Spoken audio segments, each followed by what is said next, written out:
Hi everyone, how are you? Бүгін сіздермен parts of the body, яғни дене мүшелерін үйренетін боламыз. Ең бірінші бастан бастайық. Head, мойын neck, жалпы бет face, иықтар shoulders, қолдар hands, саусақтар fingers.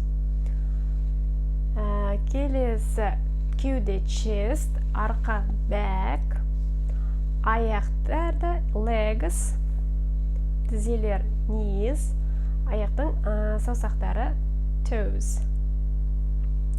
Қайтадан асықпай бір қайталайық, менімен бірге қайталап отырыңыздар.